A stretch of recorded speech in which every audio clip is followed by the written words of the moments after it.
할렐루야. 또 새벽을 깨우고 또 예배 전으로 나오신 여러분들 축복합니다. 자, 오늘의 본문은 이스라엘 백성이 이제 여단강을 건너면서 이제 40년 만에 하나님이 약속하신 젖과 꿀이 흐르는 땅, 또 가나안 땅으로 인도하시는 역사적인 순간입니다. 그러나 오늘 말씀을 보셨듯이 우리 가나안 땅으로 가려면은 또 그 여정이 쉬워 보이지 않습니다. 그 이스라엘 앞에 무서운 요단강이 지금 흐르고 있는데요.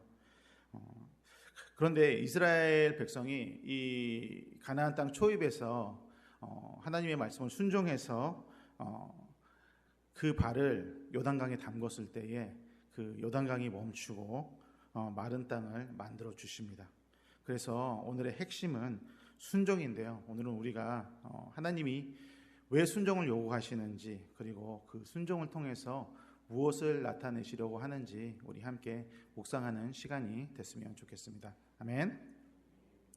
우리가 여호수아 3장을 전체적으로 보면은 이 핵심 흐름이 순종을 통한 하나님의 계시인 것 같습니다. 그래서 우리가 본문으로 들어가기 전에 우리가 잠시 여호수아 3장 7절을 다시 한번 보고 거기에서 하나님이 여호수아를 통해서 무엇을 나타내기를 원하시는지 한번 보기를 원합니다. 우리 먼저 3장 7절을 함께 읽으시고 또 한번 묵상해 보도록 하겠습니다. 함께 읽겠습니다. 내가 오늘부터 시작하여 너를 온 이스라엘의 목전에서 크게 하여 내가 모세와 함께 있었던 것 같이 너와 함께 있는 것을 그들이 알게 하리라. 아멘. 하나님은 여호수아를 크게 하시겠다고 하십니다. 물론 하나님이 여호수아를 높이시기를 원하시지만, 그러나 우리는 거기에서 만족하면 안 되죠. 조금 더 나아가야 됩니다. 그 목적은 여호수아를 높이시기로 위함도 있지만, 하지만 여호수아를 통해 하나님이 백성에게 자신을 드러내시기를 원하시고 있습니다. 그래서 동시에 모세를 언급하시는 것이죠. 모세와 함께 했듯이 너와도 함께 하겠다. 하지만 우리가 모세의 인생을 살펴볼 때에 모세는 그렇게 대단한 사람이 아니었어요. 위대한 사람으로 성경에 기록되고 또 우리가 기억하고 있지만, 모세는 좀 특별한 사람이라서 위대해진 것이 아니라 모세를 통해서 하나님이 본인을 계시하셨기 때문에, 본인을 나타내셨기 때문에 모세가 위대해진 것이죠. 그래서 하나님은 말씀하시는 것이죠. 여호수아야, 나도 너와 함께함으로 나를 백성에게 나타내고자 한다라는 선포적 축복인 것입니다. 그래서 우리가 출애굽기 14장 4절에서 하나님은 이렇게 말씀하십니다. 내가 바로의 마음을 완악하게 한즉 바로가 그들의 뒤를 따르니 내가 그와 그의 온 군대로 말미암아 영광을 얻어 애굽 사람들이 나를 여호와인 줄 알게 하리라. 그죠? 이제 이런 일로 통해서 사람들이 여호와인 줄 알게 될 때 이런 결과가 또 나타납니다. 출애굽기 14장 31절에는 이렇게 선포되고 있는데요. 이스라엘이 여호와께서 애굽 사람들에게 행하신 그 큰 능력을 보았으므로 백성이 여호와를 경외하며 여호와 그의 종 모세를 믿었더라. 아멘. 여기서 저희가 분명히 볼 수 있는 것은 하나님이 여호수아나 우리와 함께 하시는 목적은 우리가 하나님을 믿고, 그죠? 하나님을 알고 하나님을 믿고 또 하나님께 영광 돌리기 위해서입니다. 이것이 하나님이 우리와 함께 하시는 부르심입니다. 그 부르심이 뭐냐면요, 우리는 하나님의 백성이 되고 하나님은 우리의 하나님이 되는 것입니다. 그래서 하나님은 우리를 통해서 하나님 자신을 굉장히 나타내시고 싶어 하세요. 그래서 여호수아는 굉장히 눈치가 빠릅니다. 굉장히 눈치가 빨라서 여호수아는 이 사실을 파악하고 그래서 백성에게 오늘의 본문으로 이렇게 말씀을 하기 시작하는데요. 3장 9절에서 이렇게 말씀합니다. 여호수아가 이스라엘 자손에게 이르되 이리 와서 너희 하나님 여호와의 말씀을 들으라 하고, 그렇죠? 하나님이 7절에서 이렇게 말씀이죠. 내가 너를 높이겠다. 그죠? 모세를 높인 것처럼 너를 높이겠다.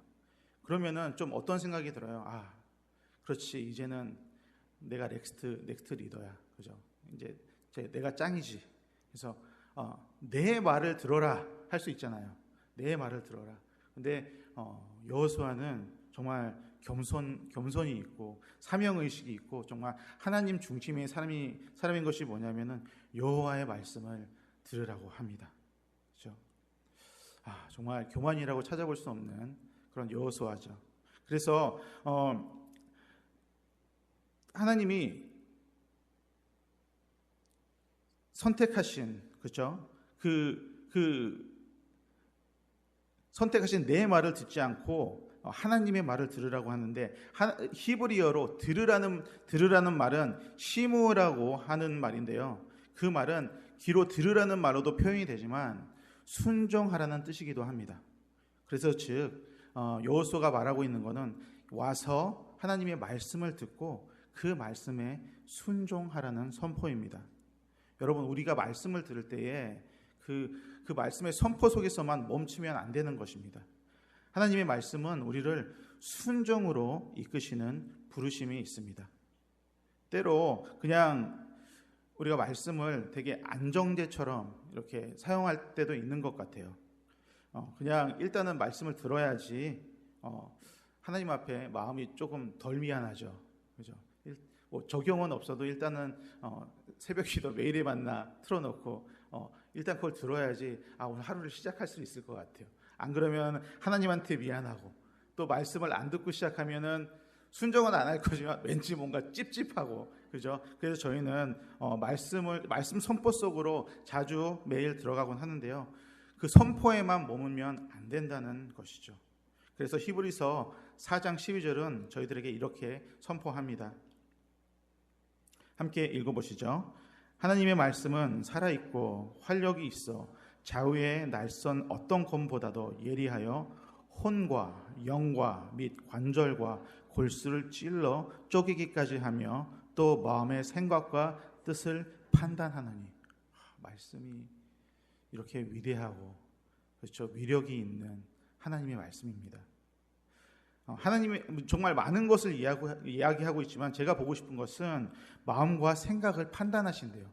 하나님의 말씀은 그냥 우리는 선포되는 말씀이 아니라, 그렇죠? 하나님의 말씀은 우리를 관찰하신대요. 우리의 생각과 뜻을.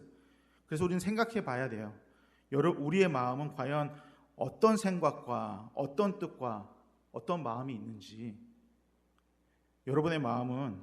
오늘 여러분의 마음은 마음과 생각과 뜻은 어디에 계신지 한번 성찰하셔보기를 원합니다. 오늘 하나님은 여호수아를 통해서 순종으로 부르시는데요. 오늘 우리의 마음과 생각과 뜻이 순종에 있기를 축복합니다.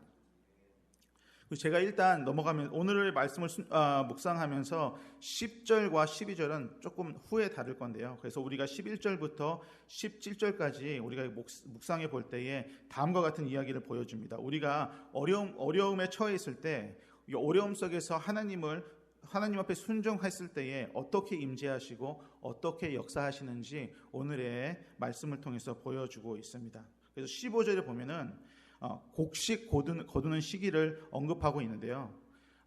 곡식을 거두는 시기는 늦 봄이라고 하고 또 이때는 장마철이라고 합니다. 그래서 요단강 물살이 굉장히 심할 때예요. 강에 물이 불고 물이 빠르게 지나갈 때 가장 위험하죠. 래프팅 해보신 분들이 있는지 모르겠지만 제가 콜로라도에 살 때 래프팅을 한번 갔었는데요. 그래서 이 배를 타고 갔는데 배가 한번 이렇게 바위에 부딪혔는데 제가 날아갔어요. 제가 날아가서 흐르는 강물에 빠졌어요. 근데 그 물살이 너무 세가지고 빨리 이렇게 누가 잡아주지 않으면 굉장히 위험하더라고요. 그래서 흐르는 강물은 정말 위험해요. 그리고 물이 많이 차 있으면은 특히 더 위험하죠. 그래서 이스라엘 백성은 이렇게 제사장들이 한 2,000 규빗 앞서가서 이제 언약궤를 메고 들어가는데 그 앞에 도달했을 때에 발을 담기기까지 얼마나 무서웠을까 생각을 해보면 정말 이거는 목숨을 거는 행위죠. 그래서 정말 이 위험과 두려움 앞에 부딪혀 있는데 그들이 이제 그 그 여호수아가 하나님의 말을 들으라, 하나님의 말을 순종하라고 했을 때 그들이 요단강에 발을 담급니다. 그때 하나님이 일하시기 시작하세요. 그래서 우리가 여호수아 3장 16절을 보면은 이렇게 적혀 있는데요. 곧 위에서부터 흘러내리던 물이 그쳐 사르단 가까운 매우 멀리 있는 아담 성읍 변두리에 일어나 한 곳에 쌓이고 아라바다에 바다 염해로 향하여 흘러가는 물은 완전히 끊어짐에 백성이 여리고 앞으로 바로 건널세. 그렇죠? 이게 요단강 도하 사건이라고 하는데요. 여러분, 요단강 도하 사건을 생각할 때 뭐 떠오르시는 것이 없으세요? 저는 이렇게 묵상하다 보니까 요단강 도하를 생각할 때에 저에게 생각났던 것은 홍해 사건이에요. 홍해 사건도 저희가 생각해 볼 수 있는데요. 일단 둘이 이 홍해 사건과 이 요단강 사건은 유사성이 있습니다. 일단 둘 다 죽음의 물을 상징합니다. 그렇죠? 홍해는 애국 군대의 추격과 홍해 바다의 죽음 앞에서 그 갈림길에서 애굽에서 광야로 가는 출발을 하나님이 알리셨고요. 또 요단강은 이 급물살이 있는 불가능한 죽음의 강 앞에서 광야에서 약속의 땅으로 들어가는 출발점을 알렸습니다. 둘 다 정말 이건 하나님이 건져주시지 않으면 절대 구원받을 수 없는 죽음의 물길인 것이죠. 그래서 저희 보면은 지리적으로 그 요단강은 사해 바다에서 끝난다 그러죠. 사해 바다에 끝난다 그러는데 거기가 죽음의 바다예요. 죽음의 바다로 불려서 사해 바다인데 그래서 죽음의 물길인 것이죠. 그래서 홍해 도하도 그렇고 요단강의 도하는 마치 세례를 연상케 합니다. 세례의 의미가 뭐죠? 물 아래서 그리스도와 함께 죽고, 그죠? 또 그리스도와 함께 사는 것을 의미하는데요. 그래서 로마서는 세례에 관해서 다음과 같이 표현하는데요. 로마서 6장 4절은 이렇게 세례를 표현하고 있습니다. 그러므로 우리가 그의 죽으심과 합하여 세례를 받음으로 그와 함께 장사되었나니 이는 아버지의 영광으로 말미암아 그리스도를 죽은 자 가운데서 살리심과 같이 우리로 또한 생명 가운데서 행하게 하려 함이라. 아멘. 홍해도 그렇고 요단강도 그렇고 어쩌면 이스라엘 백성은 이때 우주적 세례를 받은 것이죠. 우리가 상상을 해보면요, 이제 물이 갈라졌다고 생각해 보세요. 저희가 반대편에서 보고 있어요. 이렇게 물이 딱 갈라졌어요. 그리고 이스라엘 백성이 그 물이 갈라진 사이로 내려가서 딱 모습이 사라졌다가 다시 올라오는 거예요. 그러면은 마치 물에 들어가서 나온 것 같이, 죽음의 물로 들어가서 나온 것 같은 세례식을 연상케 하는 우리가 우주적 하나님의 세례를 상상할 수 있는 것이죠. 여러분, 이미 세례는 그때 존재했던 것입니다. 하지만 홍해 사건과 요단강 사건이 다른 점도 있는데요. 홍해는 하나님을 통해서, 하나님이 은혜로 모세를 통해서 가르게 하셨지만 요단강에서는 하나님의 임재가 함께 하셨어요. 어디서 함께 하셨어요? 언약궤를 통해서 함께 하셨어요. 우리는 이제 구약에서 알다시피 하나님의 언약궤는 무엇을 의미하냐면요, 하나님의 임재를 저희에게 보여주세요. 의미하세요. 그래서 요단강 사건 때 하나님의 임재가 직접적으로 참여하십니다. 그래서 여호수아 3장 11절은 다음과 같이 선포하시는데요. 보라, 온 땅의 주의 언약궤가 너희 앞에서 요단을 건너가나니. 하나님께서 직접 우리보다 앞서 죽음의 물속으로 들어가십니다. 하나님이 먼저 앞서세요. 정말 그게 은혜인 것 같아요. 제사장들이 언약궤를 메고 한 2,000규빗 정도 먼저 앞서가서 언약궤를 쥐고 이제 순종함으로 물속으로 들어가는데요. 이것이 마치 우리보다 먼저 죽음의 강으로 들어가신 예수님의 모습과 일치하는 것이죠. 그렇죠? 그래서 이스라엘과 하나님이 함께 하실 때, 언약궤를 통해서 이스라엘과 함께 하실 때, 함께 하시는 예수님은, 함께 하시는 하나님이 우리와 함께 하신다는 표현을 뭐라 그러죠? 이름으로 임마누엘 하나님. 그죠? 하나님이 함께 하셨어요. 그래서 함께 하신 예수 그리스도이신 것입니다.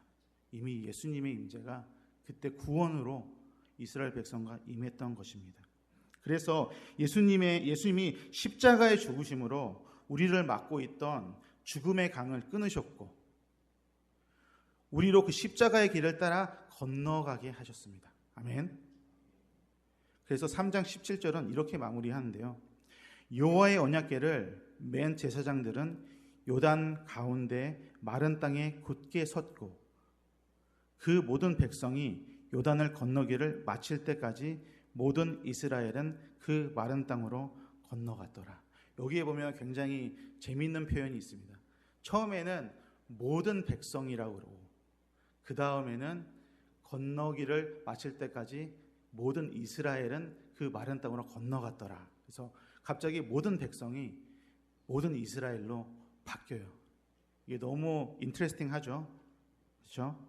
이것은 이스라엘의 새로운 정체성이 된 거예요.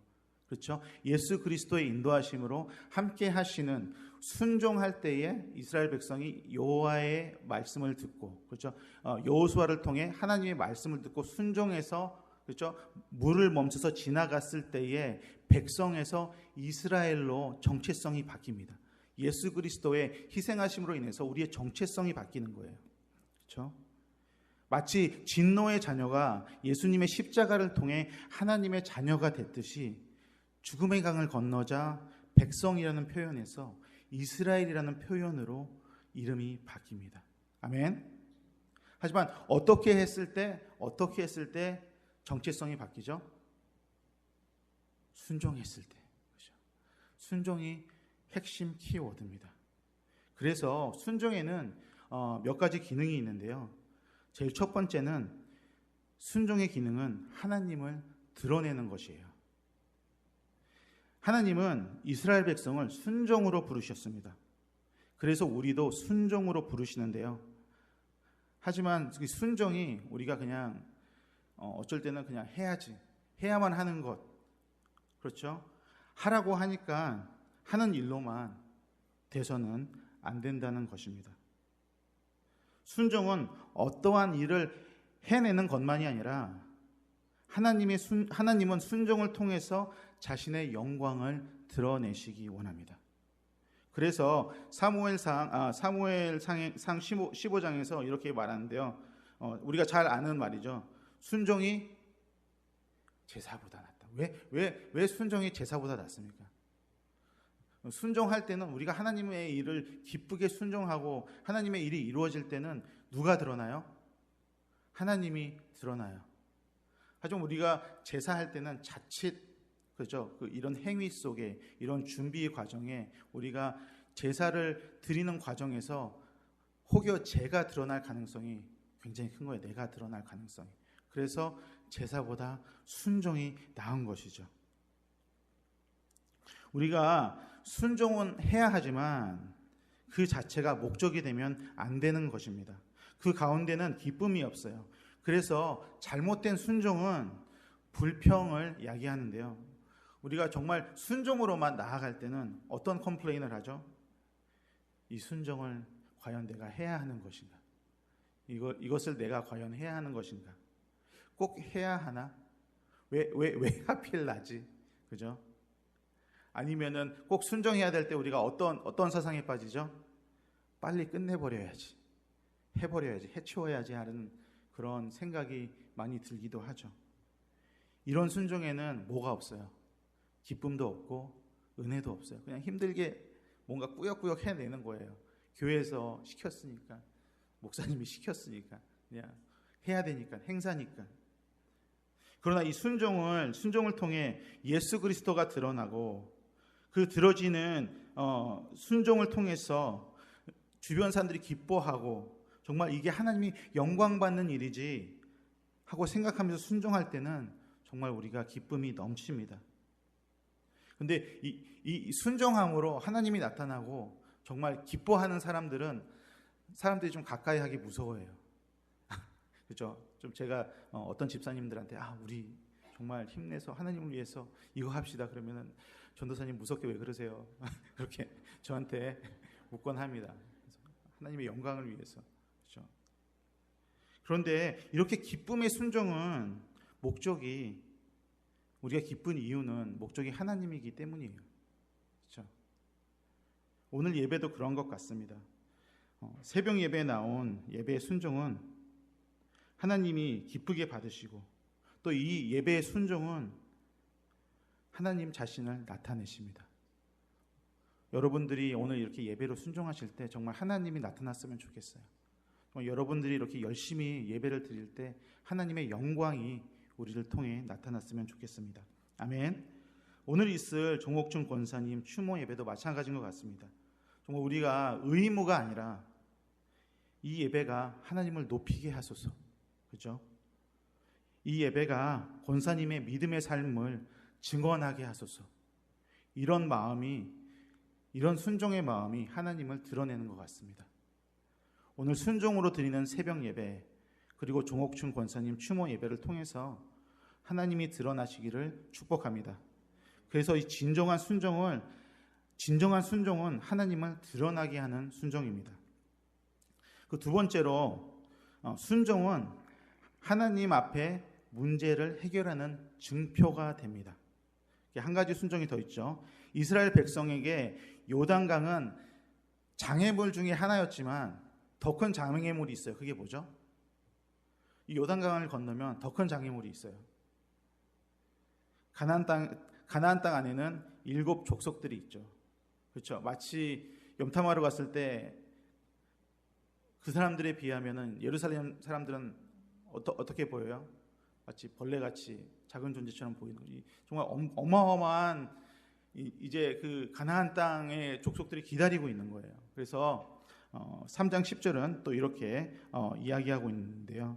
또 말하되 살아계신 하나님이 너희 가운데에 계시사 가나안 족속과 헷 족속과 히비 족속과 브리스 족속과 기르가스 족속과 아모리 족속과 여부스 족속을 너희 앞에서 반드시 쫓아내실 줄을 이것으로 너희가 알리라. 여러분, 살아계신 하나님이 정말 이 족속들을, 저희 인생의 정말 엄청난 벽들을, 우리를 개미처럼 느끼게 만드는 문제들 앞에서 이것을 해결해 주시겠다고 말씀하고 계세요. 그런데 이것으로 알라고 하십니다. 이것으로 알라. 이것이 증표다. 여러분, 이것이 무엇입니까? 무엇이 증표라고 그러죠? 지금까지 했던 이야기, 요단강 앞에서의 순종으로 증표를 삼아라, 그렇게 말하고 있습니다. 이스라엘의 죽음의 강을 순종으로 건넌 그 사건 자체가 앞으로 만날 7 족속들을 몰아내는 하나님의 증표가 될 거라고 말씀하십니다. 그렇게 말하면 지금의 우리의 순종이, 이 예배의 순종이 앞으로의 문제들을 해결하는 증표가 된다고 하는 것이죠. 오늘 예배드리는 이 순종이, 그렇죠? 앞으로 있을 초롱성과 같은 우리들의 인생의 문제를 해결해 주실 것을, 극복하게 해 주실 것을 하나님이 약속하시는 증표래요. 여러분, 순종하셔야 됩니다. 하나님이 그거를 증표로 삼으시고 약속으로 삼으세요. 하나님은 우리의 작은 순종 하나를 사용하셔서 인생의 큰 문제들을 만났을 때 도와주신다고 약속하십니다. 그래서 이게 증표인 것이죠.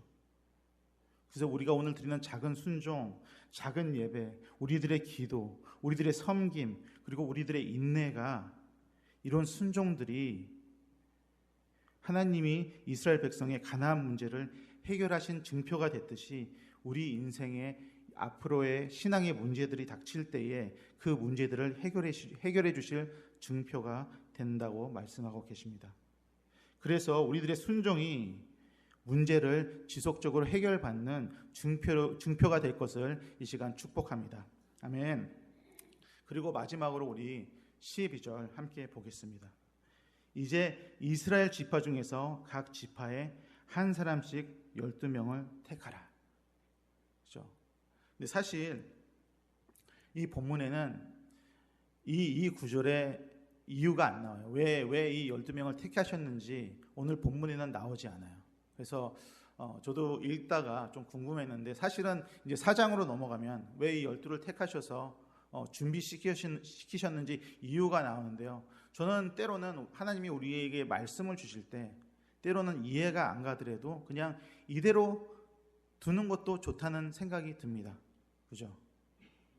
때로는 하나님은 우리에게 명령하실 때 그 이유를 알려주실 때도 있지만 때로는 그 이유를 알려주시지 않을 때도 있죠.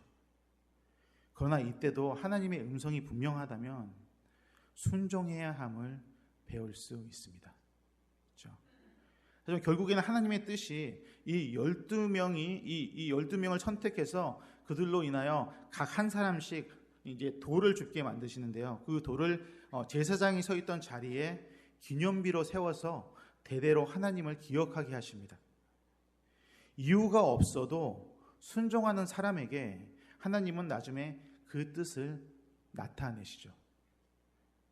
제가 선생님 출신이잖아요. 그래서 때로는 학생들이 이런 질문을 하곤 합니다. 자녀 있으신 분들은 공감하실 수도 있는데요. 선생님, 우리가 도대체 왜 수학을 배워야 됩니까? 그렇죠? 수학은 내 인생이랑 너무 상관없는 것이에요. 왜 수학을 배워야 하는지 막 컴플레인을 해요. 그리고 되게 requirement잖아요. 그죠? 필요 항목인데 너무 배우기 싫어해요. 그래서 왜 수학을 배워야 되죠? 저도 가끔씩 궁금했어요. 그렇다면 우리가 수학을 가르치지 말아야 할까요? 학생들에게? 아니죠. 수학을 가르쳐야 하는 이들은 이유를 몰라도 우리는 수학을 가르쳐야 하는 것이죠. 물론 커서 공학이나 회계사가 되지 않는 이상은 수학을 크게 쓸 일은 없어요. 하지만 수학을 배운다는 것은 머리를 써서 문제를 해결하는 방법을 배우는 거잖아요. 그래서 수학을 한다는 것은 우리의 삶에 어려운 문제를 만났을 때에 그 문제들을 풀어갈 수 있도록 뇌를 단련시키는 과정이라고 합니다. 그렇죠? 그래서 수학을 열심히 푼 사람은 인생에 문제가 닥쳤을 때, 그죠? 그 풀 수 있는 그 능력을 발휘할 수 있는 사람이 되는 거예요. 그렇죠? 여러분, 인생에 문제가 닥쳤을 때 힘들어하시는 분들은 아시죠? 젊었을 때 수학을 많이 안 하신 분일 수도 있습니다. 네. 네. 지금이라도 수학을 조금씩. 네. 우리도 종종 묻죠. 왜 이 일을 해야 하죠? 왜 하나님, 왜 이유를 알 수 없는 일에 순종을 해야 하죠? 그렇죠? 하나님은 때로는 우리는 이유를 알 수 없는데 순종의 자리로 부르세요. 때로는 해야 할 일을 모르고 어디로 가야 될지도 모르는데 내가 어떤 사람인지도 모르고 자격이 되는지도 모르겠는데 직분의 자리로 초청할 때도 있으세요. 그렇죠? 그러나 이유를 알 수 없음에도 불구하고 우리가 순종하기로 결정했을 때에 그 순종의 자리가 하나님의 기념비가 됩니다. 하나님의 영광이 드러나는 도구가 되는 것이죠. 우리는 오늘 말씀을 통해 알 수 있습니다.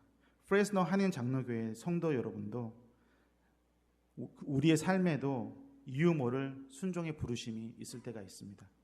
그러나 여러분은 순종하며 나아갈 때에 그 순종의 결실이 하나님 나라의 기념비가 될 줄 믿습니다. 아멘. 그래서 우리가 오늘은 말씀을 통해서 세 가지 순종에 대해서 생각해 봤는데요. 처음은 순종은 하나님을 드러내는 순종입니다. 내가 드러나는 순종이 아니라 우리의 순종으로 통해서 하나님이 영광 받으시는 일, 하나님을 기쁘시게 하는 일이 하나님을 드러내는 순종입니다. 두 번째는 순종을 증표 삼아 문제를 해결하시는 하나님을 믿는 순종입니다. 여러분, 믿는 것도 순종이에요. 우리가 믿음이 생겨서도 믿는 것이 좋지만 정말 하나님을 우리를 인도하시는 하나님을 인지하고 하나님을 믿는 순종으로 믿는 것도 순종입니다. 그래서 하나님을 순종하며 나아갈 때에 생기는 어려운 문제들이 많습니다. 그렇죠? 참아야 하고, 그렇죠? 회개해야 하고, 받아줘야 하고 희생해야 하고 내 자신을 할애해야 하고 하지만 예수 그리스도를 믿는 믿음의 순종이 동반될 때에 우리의 문제들을 해결해 주실 것을 약속하고 계십니다. 그리고 세 번째로는 마지막으로는 이유를 몰라도 순종하며 준비하는 순종이 필요합니다. 때로는 이유를 알 수 없는 순종이 우리 삶에 요구되죠. 그러나 나중에 우리가 순종하고 돌이켜 볼 때 우리가 순종한 자리에 하나님의 기념비가 세워지는 순종을 하시기를 이 시간 축복합니다. 우리 기도하겠습니다.